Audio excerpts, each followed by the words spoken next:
ঢাকা কেরানীগঞ্জে বসে, ঠিক আছে, এটাও আমার শত্রুরা পিছনে লাগিয়ে দিয়েছিল যেন আমি ইউটিউবিং না করতে পারি, আমি যেন ফেসবুক কন্টেন্ট না বানাইতে পারি, আমার ফ্যামিলি যেন না চলে, আমি যেন ঘরে বসে থাকি, এটাই চাইছিল।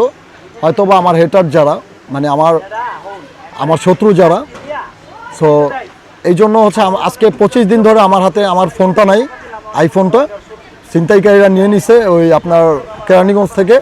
এগুলো নিয়ে আমি কোনো প্রেস ব্রিফিং করি না, কারণ আমার ভাইরাল হওয়ার শখ নেই ভাই। আমার হচ্ছে আমি কাজ করে নিজেকে তৈরি করে সামনে আগাবো, এটাই আমি চাই। সো আপনারা জিজ্ঞাসা করলেন দেখে বললাম যে আমার ফোনটা গত মাসের 19 তারিখে আমার ফোনটা ছিনতাইকারীতে নিয়ে যায়, আমাকে অস্ত্র ঠেক দিয়ে, আমার অ্যাসিস্ট্যান্টের ফোন আর আমার ফোন, আর ভিডিও করার জন্য যে মাইক্রোফোন থাকে, ওয়্যারলেস মাইক্রোফোন, সেটা সহ নিয়ে যায়। কত লক্ষ টাকার ক্ষতির সম্মুখীন হয়েছেন? 1.5 লাখ টাকার মতো হবে টোটাল, 2টা ফোন আর একটা হচ্ছে মাইক্রোফোন, আর কিছু টাকা ছিল মানি ব্যাগে, আর মানে যা যা থাকে আর কি সাথে, ওইগুলো নিয়ে গেছে। টাকা ছিল কি বেশি অ্যামাউন্টের কোনো টাকা ছিল কিনা? টাকা ছিল 3600 টাকা ছিল। 3600 টাকা সহ নিয়ে গেছে।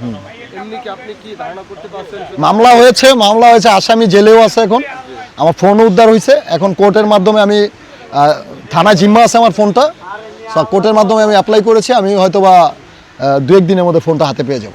আপনি কি মনে করেন যে আপনার উপর কোনো হামলার কোনো চেষ্টা ছিল কিনা? তাদের অনেকেই চেষ্টা করবে, সো আমি তো একটা কথাই বললাম যে যারা কাজ ভালো করে তাদের পিছনে চেষ্টা থাকবেই। সো আমাকে ক্ষতি করে তারা যেটা হেল্প পেয়ে যাবে এমন কিছু না।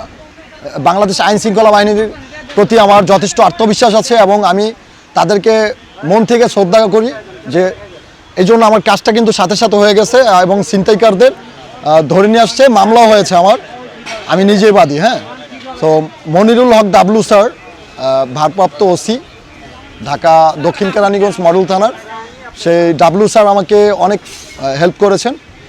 সে আবার হচ্ছে আপনার বাংলাদেশ পুলিশ অ্যাসোসিয়েশনের সাধারণ সম্পাদক। সো উনি দায়িত্ব নিয়ে আমার ফোনটা উদ্ধার করে তাদের জিম্মায় রেখেছেন।